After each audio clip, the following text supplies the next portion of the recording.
So my boy said, share something meaningful. So I'm gonna get a little personal. Um, so 7 years ago, I started a pretty bad addiction with opiates, and it got me pretty bad. Now, um, the crazy thing about addiction is that during the time that I was in them 7 years, I was pretty depressed. I tried committing suicide a couple times. I cut myself repeatedly. I know it sounds crazy, but I was in a pretty bad place, and I just didn't like where I was at. But I was stuck, you know. And when you're in that mind frame, especially with opiates, it's like you're stuck. Like a lot of people don't really want to be there. You know, I for sure did not want to be there, but I was stuck physically stuck to it. I'm talking about you get the withdrawals are horrible. Diarrhea, you can't sleep, and I mean, when I went to jail and withdrew, I didn't sleep for like 2 weeks. Believe it or not, you know. And of course, you can tell. You can say, "Hey, you know what? It's your fault. You shouldn't have done it." Of course. Well, that's true. It's very true. It is your fault. But once I don't think anybody knows what they're really getting into until they do it. And I'm not making excuses for them. I'm not. But for anybody that knows me and the people that think they know me, I was a horrible parent. I was compared to now. I know I was messed up. I lied a lot. I lied to my dad a lot. I lied to my family a lot. I lied to my loved ones a lot. I lied to myself. And there was no way of admitting that at the time. Like, you just can't say it. You know, you take a pill, you forget about everything. You forget about the lies. You forget about how you treat people, how you treat your kids. You know, it was horrible, but I knew deep inside that I was hurting. I knew that I wanted to change, but I physically couldn't. Mentally, I think I could have, but physically I couldn't. You know, I couldn't do it out here. So, anyways, I get in some trouble and I go to prison. You know, I sit in jail and I go through the withdrawals and I start feeling better about myself. And I always remember this when I was in there. I was watching TV. It was like my third or fourth month. It was some stupid commercial that came up there, but a tear came from my eye, and I wasn't thinking anything. I don't know if it was it, and I was just like, what the fuck, man?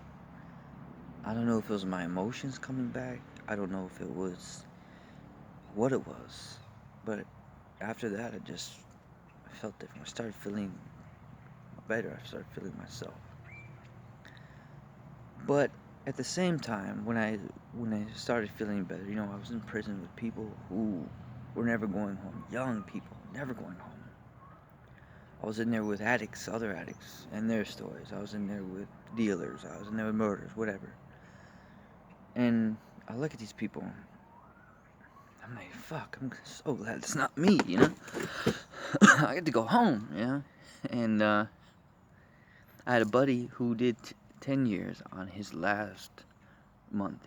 His mom died in there. And I remember watching him go through that pain. I remember telling myself, fuck that. I don't want to be that dude, you know? So I came out uh, to some crazy shit. And my mindset was different. I could think clearly now. And what I basically did was, I knew he was still out here. Everything was still out here. And I remember when things actually changed for me was, I had to be consistent. One thing about after becoming clean is consistency. You gotta stay consistent. You have to understand that people are not gonna jump right away and tell you. You're not gonna get that pat back after 2 or 3 days or weeks or even months. It takes time, and it's up to the person whether to to start believing you or not, because you have failed them so many times. You have to understand that. And what happened to me was, what the hell's that?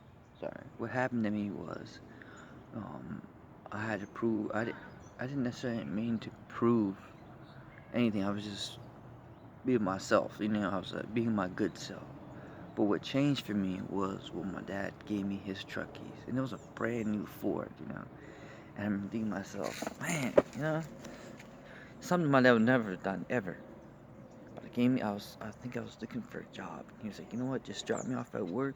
Here's my truck keys.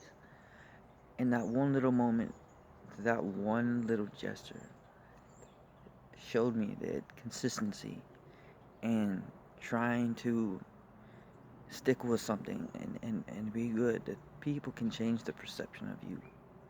And it feels good. And when you're stuck in that mind frame, when you're stuck in the mind frame that you're struggling with addiction, and you think to yourself, you can't get out of it. You don't think you can ever get better. Believe me, you think that. I promise you that if you give it more time, if you stay consistent in staying clean, if you stay consistent in not lying, in not playing games and stuff like that, people will change the perception, and you won't feel so shitty about yourself. You know, that was the worst part for me. Was I knew what I was. I knew and I would try to convince people. I would lie to myself and try to convince people that I wasn't that person during that time. And I would get mad at them for it, and I'd blame them for it. I'm gonna take that out on them for it, and it was my fault, and I never didn't own up to it. And now, through time of just being normal, I have a great father who finally believed me and said, you know what, son, like, I know you've been in all this trouble, like, what do I gotta do to help you get on your feet and be a productive citizen? And I said, I don't know. So what do you know how to do? I said, I know how to cut grass. He said, all right, I'm gonna help you change your life. I'm gonna give you everything you need to stay out of trouble. And I'm fortunate and I'm blessed. And don't get me wrong, there's not a lot of people out there like me, or have parents like me, who can get help like that and change. And there's not. But there's always somebody that gave you an opportunity. There has to be somebody that gave you an opportunity one time in their life for you to change, and you didn't take it. Whether it be you were at a good job and you could have got a raise, whether it been a friend who owned a business who was like, come in on it with me, or whatever it may be. You just didn't see it. I guess you could call it a blessing in disguise. But, that has helped me tremendously. And, it drives me a lot harder than normal people, because I can't, I can't go backwards. You know. This is my beautiful daughter. She comes out here to bother me all the time. But anyways, yeah, being stuck into an addiction is something within itself. It feels like it's never gonna change. You're never gonna get out of it, and you feel so shitty about disappointing everybody that sometimes you just want to end your life. And I'm basically trying to tell you that it doesn't have to be like that. Like, I promise you, if you stay consistent, if you keep going forward, no matter what, you won't miss the blessings, and you'll be happy, and people around you will be happier, and it will make you happier, and you will, yes, ma'am, and you'll be better. You'll be better. So this is just one video.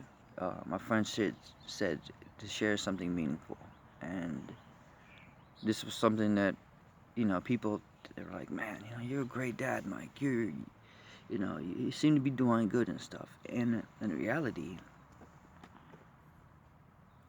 this is just part of it. You know, this was never like this, and I just want to be honest about that. You know. See that you got a booger here in your nose. I mean, booger in your nose. All right. Next time.